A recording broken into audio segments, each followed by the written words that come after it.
జయ గురుదత్త, శ్రీ గురుదత్త. అందరూ బాగున్నారా? చాలా బాగుంటారు.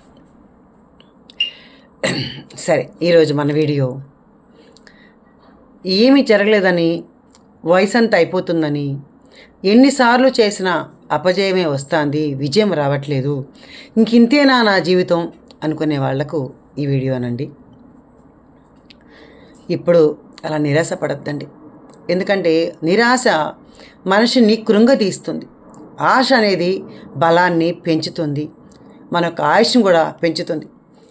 చాలామంది మహాత్ములు చాలా విషయాల్ని కనుగొన్నారు కదా, ఆ విషయం మీ అందరికీ తెలుసు. థామస్ ఎడిసన్ కరెంటు కనుగొన్నారు, అలాగే రైట్ సెట్ వాళ్ళు మన ఫ్లైట్లను కొనుక్కున్నారు. ఇలా చాలామంది చాలా విషయాల్ని కనుక్కున్నారని మనందరికీ తెలుసు. వాళ్ళందరూ ఒక్క రోజుతో, ఒక్క సంవత్సరంతో అయిపోయిందా వాళ్ళ జీవితం? కనుక్కొనేసారా? ఎంత శ్రమ పడితే, ఎంత కష్టపడితే వాళ్ళు విజయాన్ని సాధించారు. కాబట్టి చాలామంది ఈ విజయాన్ని సాధించలేకపోతున్నామే అనే స్టూడెంట్స్ చాలా బాధపడుతుంటారు. లేదు, ఎంత అపజయాలు వస్తే అంత విజయం చేకూరుతుంది మనకి అనుకోండి. ఎందుకంటే ఇది చాలామంది పిల్లల్లో నేను చూశాను కాబట్టి ఈ చిన్న వీడియో మీకోసం అందిస్తున్నాను. మనము సైన్స్ చిన్నప్పుడు చదువుకున్నప్పుడు చాలామంది ఎంతమందో కొన్ని విషయాల్ని కనుక్కున్నారు అని చెప్పేసి మనం తెలుసుకున్నాం.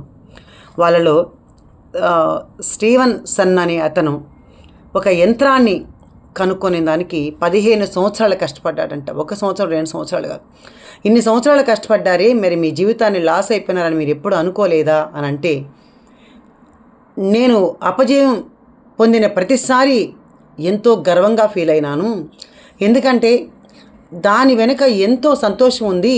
ఎంత అపజయాలను ఢీకొట్టుకుంటే ఒక విజయం వస్తుంది అని తను అనుకున్న పనిని 17 సంవత్సరాలలో పూర్తి చేశాడు. మరి తన వయసు అయిపోయిందని అలా అనుకుంటే తను పూర్తి చేసేవాడా?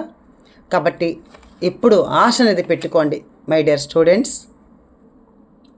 తర్వాత ఇంకొక అతను పిచ్ బ్లెండ్ అని అతను కూడా ఖనిజ శాస్త్రంలో మీ అందరికీ తెలుసు చాలా విషయాల్ని కనుక్కున్నాడని. అతను అంతే 4 సంవత్సరాలు ఎంతో వెయిట్ చేసి అతను కనుక్కున్నాడు.